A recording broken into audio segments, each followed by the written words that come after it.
All right. So moving on, Protecting your energy. protecting your energy, boundaries.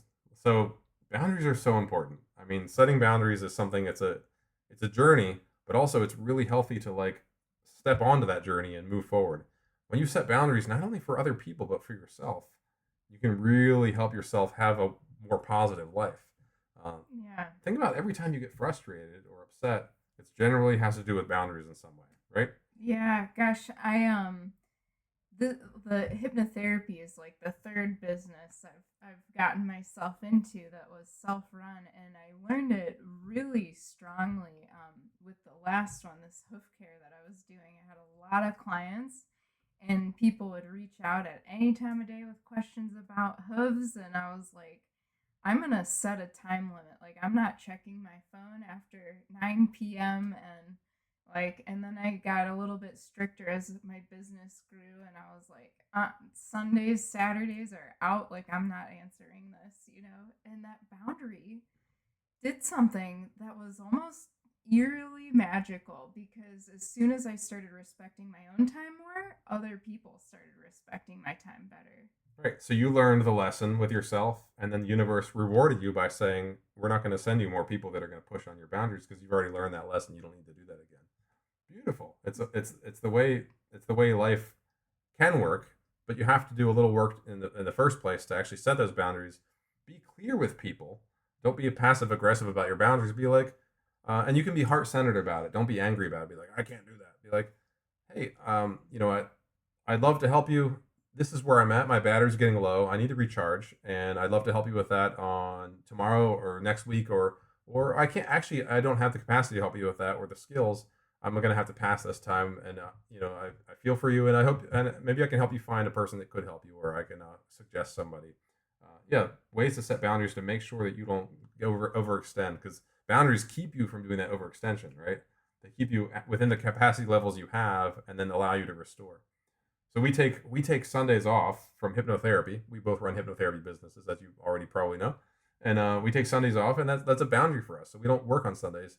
Today happens to be Sunday that we're recording, but this is not work. This is fun. But this is like, if we didn't had loosey goosey boundaries about hypnotherapy, like, we might not be able to record today. You Right, because know? you'd be responding to clients, or you'd be emailing, or you'd be right, Yeah. like working on your week for your work week, right? And so Yeah. like this is a boundary for us, and it's worked out really well. Yeah. So boundaries can be really helpful. There's a lot more to boundaries. That's a huge topic, right? And so we suggest that you go and look up boundaries and look up healthy ways to set them. Use that heart centered way when it comes to somebody else that you have to set them with. Use that heart centered to set them. Be like, look, use that heart sandwich we've talked about before. A compliment, and then the critical information, and then another compliment or kind thing to say. So it's like, hey Morgan, I love the way you do this thing. If there's a way you could help me with this other, do it this way, or shift this part of it, that would be wonderful. Again, thank you for doing that and being the one willing to take that on. It's like the heart sandwich. People can't respond negatively to the heart sandwich generally unless they're really, really feeling negative. But the heart sandwich can really help get what you want and set your boundaries with people without making them feel like you're coming after them or you're doing something against them. Because it's not personal against them. It's just for you. It's for your own well-being. So set your boundaries with yourself. Set your boundaries with others. Raise your vibration. Help yourself have a better, more joyful life, and not feel like you're inundated with things because you have control over setting that. All right. What other protective measures do we have? Just The reball. I feel yeah. like you should talk about that. Yeah. Okay. Well, the Reball is from the Monroe Institute. Bob Monroe came up with the Reball, and it stands for Resonant Energy Balloon. So it's like R and E are the acronym, and then ball. So resonant energy balloon is essentially uh, putting out your own energy to protect yourself. It's almost like an aura or a shield to protect yourself from negativity and from things that aren't yours. And it looks like the Taurus, right? Like that double donut shape Yes, it looks around. like a Taurus, and so it comes. It's like and all you have to do is set an intention to do it. You're not necessarily going to feel it. It's just set an intention to. You're pushing energy out of your crown, and you let it come around you, and then it goes into your feet, and so it's this cycle that comes out of your crown and goes into your feet, and as it comes around you, it actually does twist a little bit. So it twists a little bit as it comes around. And then, so just imagine it going into your feet, coming out of your crown, and just imagine that. And imagine that reed ball is something that can't be pierced by negativity. It keeps, people that are like in a funk kind of away from you or not able to be in a funk around you. Just imagine that reed ball. Try walking around with it. Bob Monroe used that for a lot of things. People have put reed balls around their car, around multiple people, around an airplane. So use your reed ball, and you can look it up. Again, we're not going to go into heavy details about it, but look it up because it can really be a wonderful way to help put that protective aura up to keep you from that negativity, so you don't have to deal with it. Something that would bother you or make you feel a different way. So part of protectivity, no, part of protection. I just made up a new word. I like it. Protectivity. Finally, we have understanding what's yours or not yours, right? And my yoga teacher trainer Shayna, she taught that how somebody treats you is 98% to do with them and only 2% to do with you. So Absolutely. it's really a reflection of them. I'm still learning this. It's hard to not take some things personally. Right. But yeah. So you have a challenging situation, right? Or you're dealing with a challenging person, and you can choose to remain in a loving state and not take on their negativity or what they're challenged with in their life from a lack of love or whatever it is that's coming out of them. They're trying to project upon you. You can actually just let them be in a loving state. Let them reflect that back on themselves. So again, it's a journey, right? So it's like being in that loving state when somebody's around you is being challenging is it's a choice you can make. So it's having that different reaction. Some people say, "Oh, it's just a knee-jerk reaction. I can't help it." Well, at some level, you're deciding to react in a certain way, right? So when somebody's coming at you with something that's happened before that frustrates you, and you decide to get frustrated, well, you're deciding that even if it's at a subconscious level, you're choosing to do that in a way. So it's part of this is stepping out of that victimhood, really, of like stepping out of I don't have a choice. They hurt me. Yes, people can do negative things, and we don't prefer them sometimes, right? But we still have the choice of how we react, and it takes practice, right? So sometimes you're going to get, even the first time you try it, you might get a little less frustrated than the time before. But eventually, if you keep working at it, if it's the same situation that comes up quite a bit, you won't get frustrated anymore because you'll understand that I can choose not to do that, not to take that on from that person, and actually to remain in that loving, positive state, and you'll be closer to that bliss state. One of the little tricks that again I'm still trying to implement is seeing everything as divine. So if we see it all as one, or all that is, or the universe, then this person's like an instrument of that. Even if it feels negative in that moment, it's like, how is this for me? Because it's all part of me, and I'm part of them. Yeah, and we believe that. We believe everything that happens is for us in some way. If you don't believe that yet or don't want to, that's okay. Believe what you want to believe. But you could play a little game. What if it was for me? How can I imagine that would be for me in some way? It can give you a different perspective of what's going on. Oh, this happened and that's really negative and I really don't like it. But maybe that makes me think about XYZ, and that makes me a better person if I start to, and it can really shift you into a positive aspect. I'm trying to come up with a good anecdote for this one. You have a good story about this one that we could help?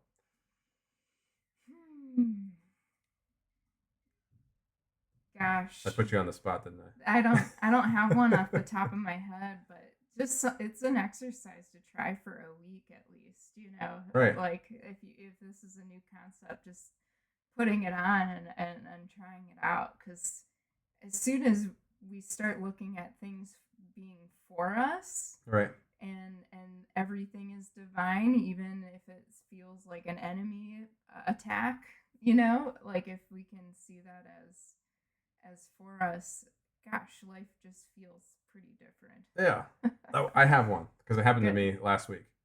So I have a person I know wanted to pay me money in a different way to buy something for them with my credit card, and they wanted to do this multiple times, and I hadn't set a boundary saying that's enough. I was doing it to help them out, right? And then they asked me to do it again and then again, and I got a little frustrated, and I realized ooh, this is a great time for me to set some healthy boundaries. And so after I got through my frustration, I was like, there's no reason to be frustrated. This is a chance for me to improve upon my boundaries. And I was able to reach out with my heart center and be like, hey, you know, I know you need it. You liked me doing this, and I don't mind helping you out here and there, but this is a little too much. And, maybe if you could figure out another way to buy these things, that would be great because I can do this for you sometimes, but this is you seems like it's going a little down a little too many purchases, right? So it's become too many things in a row, and just to reach out and let them know, and then since then I haven't.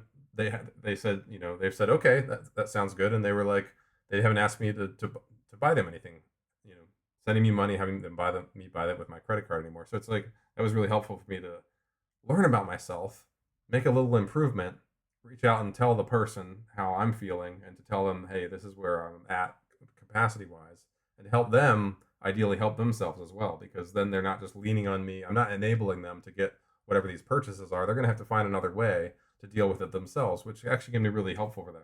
Hmm. So when we just deal with stuff and we're just tolerating behavior, a lot of times we're enabling somebody else to have bad behavior, right?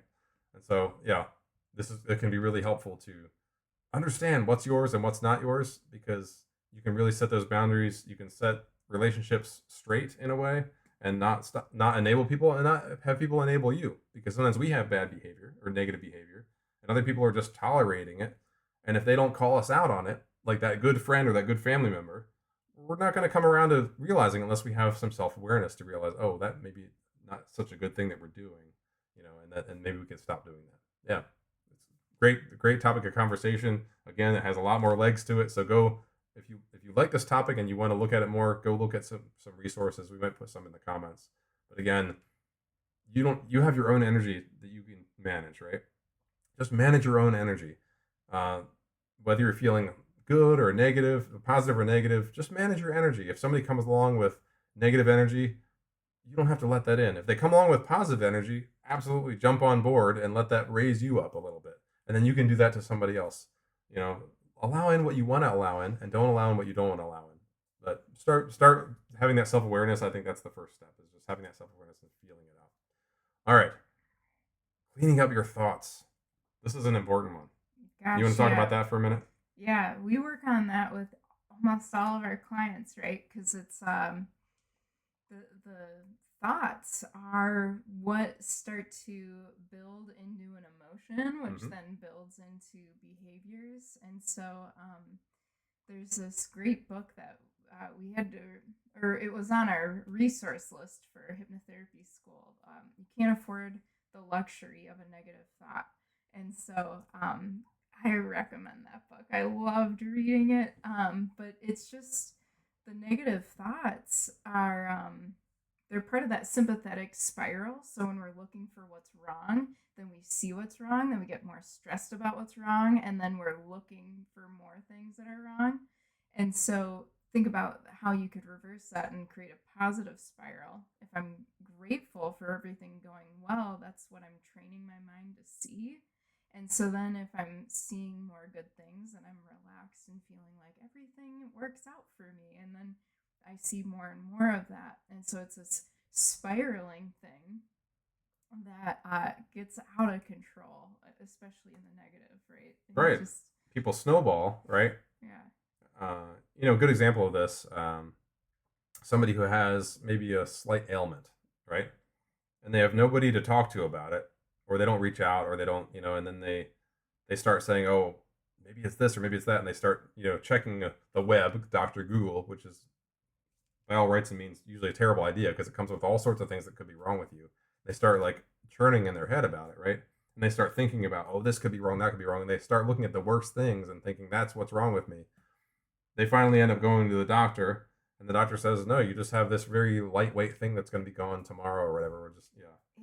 Yeah. The other night I had a stomach ache and it woke me up and I was just laying there and I'm like observing it, right? And so in that observing, I'm like, oh, my stomach is upset, right? And the more I thought about my stomach being upset, the worse it got. And I'm like, oh, look at that. Like, I can make this worse. So that means I can make it better. And so immediately I was like, I'm flipping the switch and I'm going to start saying it feels better and better. It feels better and better. Like my stomach's comfortable, and then it did. It lessened, and I was able to go back to sleep. That's the beautiful part of it. If you can make it worse, you can make it better, Yeah, right? And so yeah, if you go on you can do a snowball downhill, or you can just do a go. You can launch uphill, right? yeah. So change what you're thinking about, and I like to guide my clients sometimes. It's like, hey, just catch one in 1,000.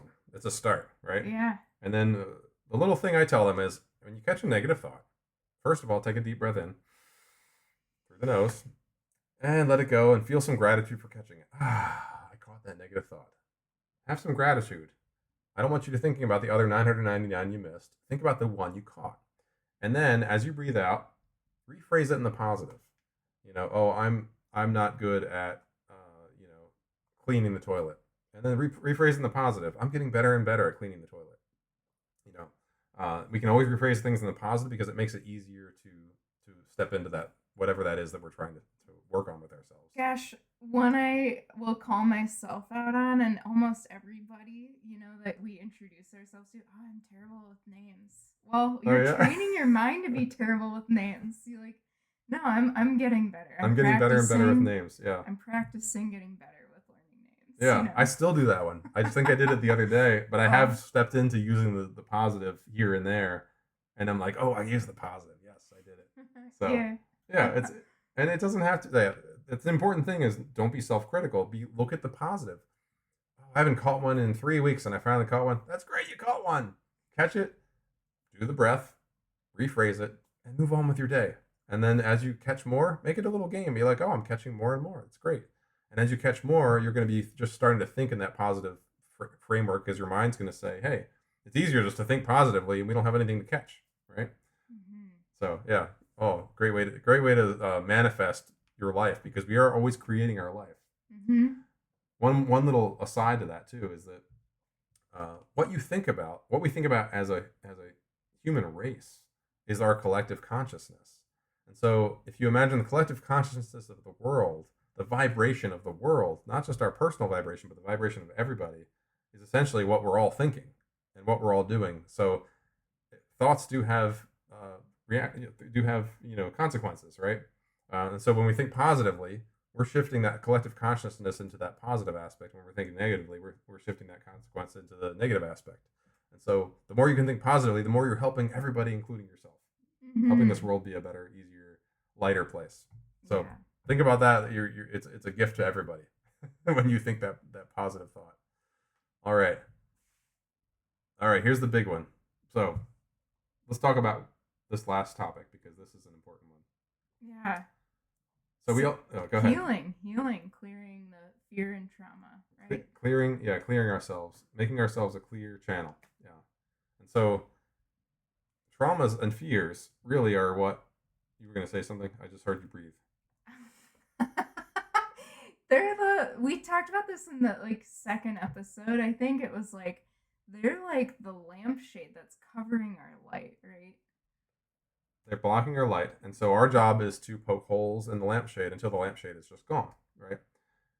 So our basic selves, if we suddenly released all of our traumas and fears, we would be in the bliss state. That bliss body, yeah. Right? You wouldn't have to do any of these other things we talked about because you'd be in that bliss body all the time. The reason why we give you all these other things is because those are ways to start raising your vibration and getting you ready to clear these fears and traumas. This is the real work. Clearing the fears and traumas makes you permanently raises your vibration as you clear fears and traumas. Yeah, gosh, they say that there's no backsliding on the spiritual path. Like every time you level up a little bit, then that's there. Right. It's hard to unsee the truth you've seen. Right. It's permanent progress. Yeah. And so, and just to go back to that raising the vibration thing, we talk about raising your vibration. You're not really raising it to a level it was never at before. Your vibration is naturally at a really high level. And when you release fears and traumas, you are bringing it back to that level. So you are raising where you're at, but your natural level is a very high level, that bliss state. When you clear all your fears and traumas, you'll just stay at that bliss state all the time. So when we say raising your vibration, you're really going back to what you already innately have, We all have that. We're just removing fears and traumas that get in the way, that lampshade that gets in the way of us feeling that light all at once. That's really where we're at here. So Yeah. let's talk about patterning. All right.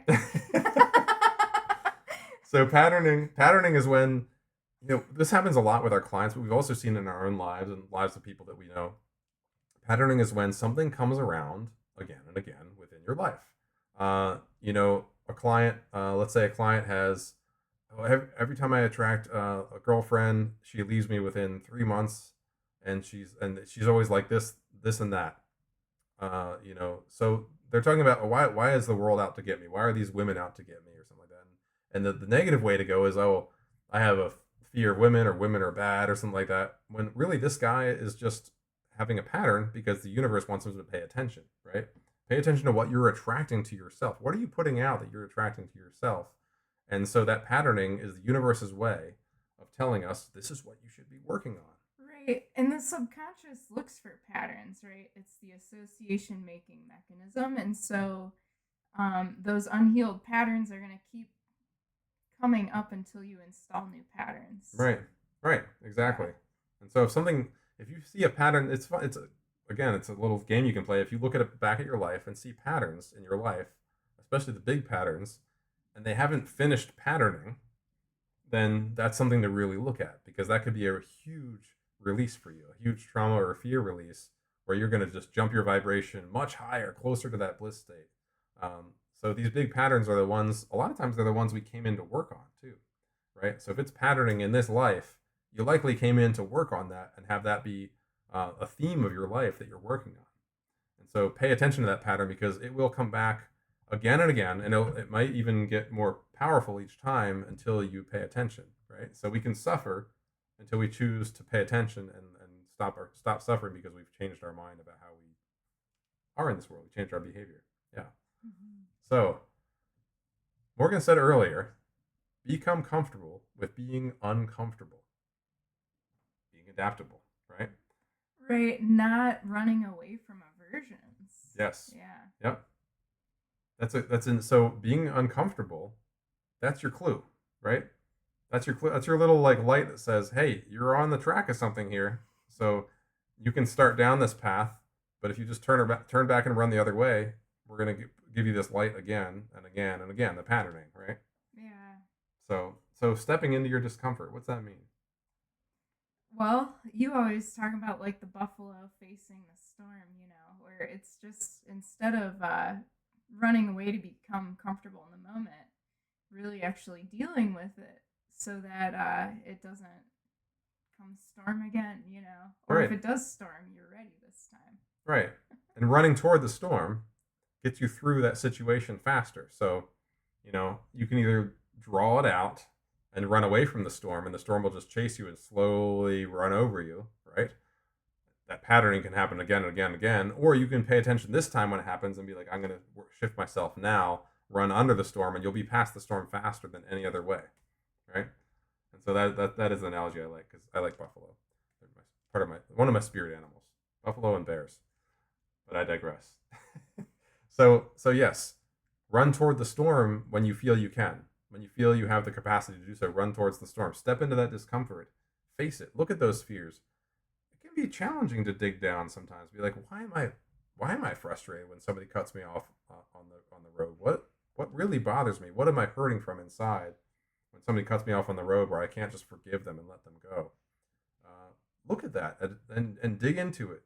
It's gonna be uncomfortable, but that's the light that tells you you're on the right track. So keep following that and keep going in with that as long as you can.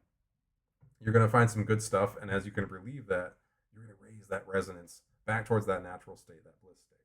Yeah, really good. All right.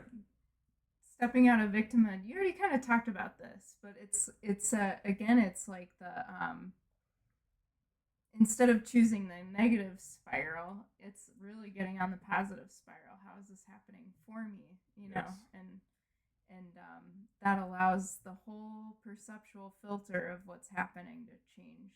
Yeah, exactly. So it's a matter of knowing that you are empowered to change yourself. You're empowered to have a different perception, and If you ever say, "Oh, you know, these things are happening to me," or "that person's doing this thing to me," you're giving away your power. It might feel better in the moment, but really you're giving away your power and you're saying, "I have no choice here. I have to be hurt," or whatever. And the reality is, you do have choice. You can choose not to be hurt in that moment. You can choose to be heart centered. So the more you can step out of that victimhood and be like, "I'm never really a victim. This is all for me in some way, and I might not understand in the moment, and it might be really challenging, but let me dig into it with a different perception and see why it's for me." Or maybe it might unfold over the course of a few months or a few years as to why it's for you. But if you can hold that in your heart that it's for you in some way and know that you're not a victim, it's going to be a lot easier traveling through those few months or a few years to get to that point. Mm-hmm. Yeah. Yeah. Anything else to add to that one? Well, in nonviolent communication, Marshall Rosenberg talks about that. He calls it, instead of like language of victimhood, it's like slave language. It's Oh, just yeah. like giving all the power to somebody else. But Yeah. yeah, like to read more about that's a really good book for that. And Right. it's short and sweet. Nonviolent communication. That's a great resource. Mm-hmm. So yeah, don't give your power away. Don't be a victim because you're basically saying there's nothing I can do. Life happens and I'm just along for the ride. That's not going to serve you. Yeah, one of the examples that was a little light bulb moment the other day is how does that make you feel? Is part of that slave language of like um nothing makes you feel a certain way. You chose to feel that way. Right. Right. Yeah. Like I feel this way isn't like, oh, Steve made me feel this way. You know, Right. it's very different. Right. And this is a challenging subject because some people are going to say they're going to go back to when they were young. We talked about this earlier. When they were like, let's say they were like 3 years old, maybe they were abused in some way when they were 3 years old, right? They're like, well, I didn't choose that. Like I was a victim.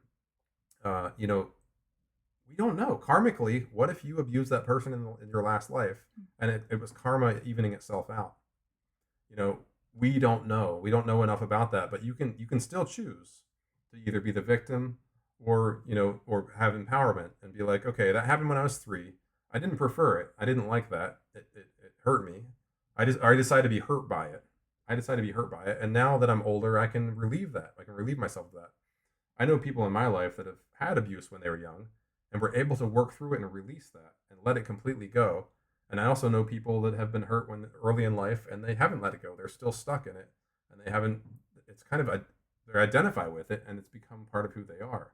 And so you get to choose. And remember that perpetrator of that whatever that was is probably either not around anymore or not involved in your healing. Like it doesn't matter where they're at. You can either heal or remain in victimhood. And so it's always a choice. And so even at these more challenging decision points, even these more challenging storylines, remember those are storylines for this world. We only understand certain things in this world. Karmically, it could be a completely different viewpoint from what you might call the other side or a different dimension. And so just understand that sometimes we don't understand, but you can always choose.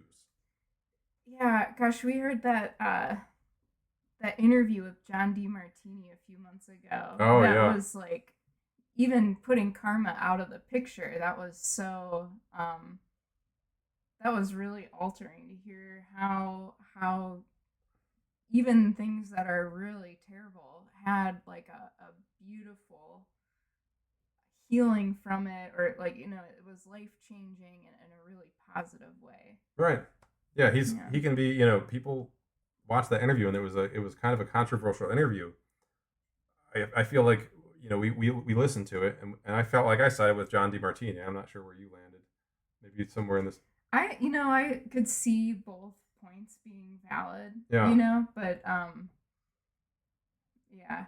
I think yeah, John basically said there's no good or bad, it's all just experience. And yes, we are geared to I think one thing he missed was that we are geared towards the good. Like we ultimately deep down, we are all geared towards making positive decisions. Mhm. It's the challenges in our life and the traumas that make us choose negative decisions, right? But there was that great story about it was I think it was like an IRA member who had killed uh, this woman's husband and her son, and this was back when they were had all the troubles in Northern Ireland back in, I think it was like back in the 80s or 90s. And so they had like a they got the woman in the room with this killer guy, right? I guess he had finished his time, or he got out of prison, or whatever it was, but it was many, many, many years later. They got them in the room, and Dr. John DeMartini like worked with them. And he asked the woman, "Hey, what good came out of this?" And she said, I never thought about that. But then she ultimately came forth and said, my husband was kind of a fanatic about this stuff, and he was teaching my son. My son was becoming a fanatic and falling within the same, and they were very negative about it. They just want to kill people and hurt the other side. She said when they got killed, she ultimately found another partner who was much more healthy for her relationship, and she has a much better life than she had then. And ended up hugging this guy at the end of the session. So you can go look this up. Dr. John DeMartini, very interesting person. But yes, he's helped a lot of people see a different perspective from what appears to be a pretty negative situation. He's a psychiatrist or psychologist or I believe so. I don't know for sure. okay. I should know that, but I don't in this moment. So go look him up. He's a doctor. He has a doctorate degree of something. We don't know what it is right now, but he's helped people. He's helped nations work together. He's helped people in all sorts of different kinds of conflicts. People, victims of abuse, perpetrators of abuse. He doesn't delineate who he should help. He feels like everybody is redeemable, and what he's found is that everybody is redeemable. They just need to be listened to and see that different perspective of how has this been for you in some way. He's like the champion of how has this been for you. So go look if you need some inspiration. Go look up Dr. John DeMartini. I think he has at least one book out there, and there's a bunch of interviews with him. He's been on many different like podcasts and things. So fascinating character. All right. So moving on, let's talk about. We talked about victimhood. Let's talk about how do we get past these things? I think we talked enough about that, and we were going to tell you a story. There was a story of let's talk about this real quick, because this is a good one. This one you can relate to. This is talking about how people don't hurt you. You choose to be hurt. And so recently there was a person we know who told us about how we were just catching up with him. It was a conversation like, how's your family doing? He's like, oh, my mom's crazy, but it's okay. He's talking about how his mom's chronic lying was something that bothered his two brothers. And so, he talked about his mom's lying, and he was like, it doesn't bother me anymore because I know she's doing it, and it's just she's just doing what she can, right? And she's being who she is. And he basically accepted her for who she's able to be in that moment. Sure, she might be able to get better at it if she tried. She wasn't able to in that moment, and that's okay. But the brothers chose to be really upset. Yeah. Really bothers them, and yeah, it's just like one person chose to be at peace, and then the other two are just anytime that situation comes up, catching mom in a lie, it's like they get upset by it. Right. So yeah, it's just interesting how it's the same stimuli, three different minds responding Yes. to that stimuli. Right? And so when they choose to be hurt by it, they're actually, they're going into the negative, and they're having a different experience. They're it hurts me, and they're going to go down that road of like negativity and why, and trying to get mom to change when mom is going to change when mom's ready to change, if ever, right? And so acceptance can be a wonderful tool to get past that, to let people be who they're able to be. Of course, we can always try to inspire people by being role models, but we don't change people; they change themselves when and if they're ready. And so, even in this podcast, we're giving you information. We don't expect anybody to change, but we're giving you information, and so you can choose what you'd like to do with it, or not even watch our podcast if you don't like what we're saying. Don't watch. It's great that we have choice. We can always choose what we want to do, and so choosing not to get upset is a wonderful way to not step into that negativity. So we've covered a lot of things, and this last topic, of course, just to reiterate, just a summary, we have that high vibration innately. What gets in the way is the lampshade. The lampshade is made of your traumas and your fears. Okay, so as you poke holes in that lampshade and you reconnect with who you are at a higher level, that you're actually bringing in more light. And so you're raising your resonance back to that level that you naturally are, which is without the lampshade, just that light, unencumbered. So remember that. The traumas and fears are really the big deal. So you want to work through these traumas and fears as best you can. How do you do that? You want to talk about therapies? Yeah. I see you have the cat here.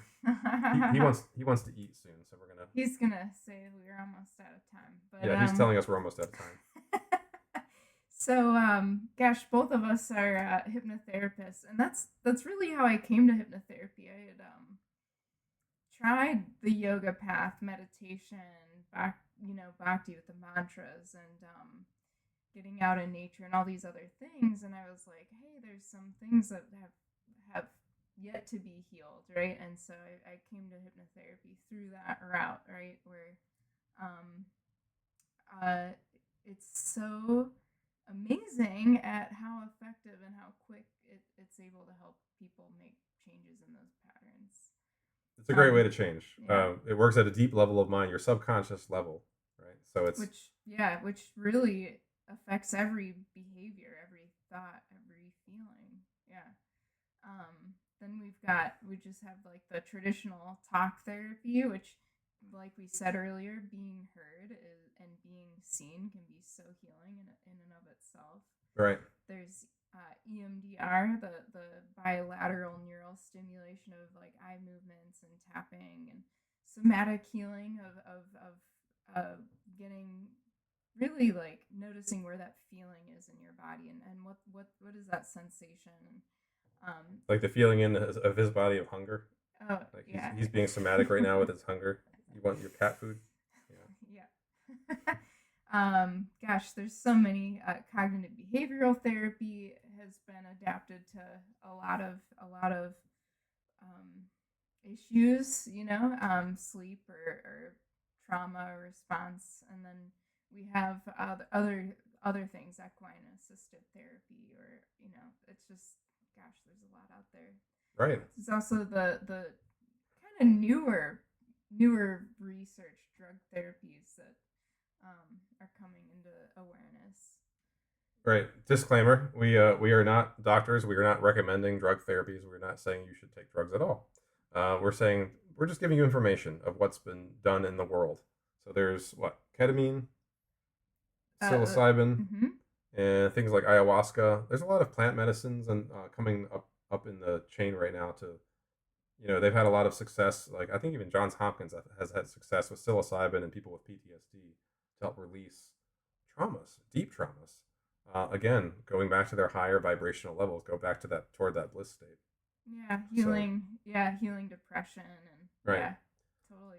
So to wrap up, we have a lot of ways you can raise your vibration. Some ways you would do on your own, like breath work, meditation, having a practice. Those are great ways to start working through your traumas and start releasing things that might not be serving you. If you need help, reach out to other people. Find your talk therapist. Find your hypnotherapist. Find that modality that works for you. Again, and then, of course, there's the drug therapies. If you really feel like you need a heavy dose of help, or there's something that's really stuck after you've tried maybe some other more traditional routes, there's places you can go to do those things. Again, we're not recommending it or suggesting it. We're just putting the information out there that it's been done and there's been success by some people. So, yeah. All right. I think that wraps it up for the day. Yeah. All right. Thank you all for joining us. And we'll see you next time. See you next time. I'm Steve. I'm Morgan. Thank you so much for exploring with us today here at Aware and Awake. While these topics can feel sensitive, they help us reconnect with who you truly are. We encourage you to express yourself genuinely, safely, and in celebration of your uniqueness. And we all deserve to both give and receive love, so love yourself, love your fellow souls, and love this magical place we call Earth. And if this video resonated with you, please click the like button and subscribe to our channel and share this video with a friend. We're all in this together, and these simple actions can make a huge difference. So from the bottom of our hearts, we thank you.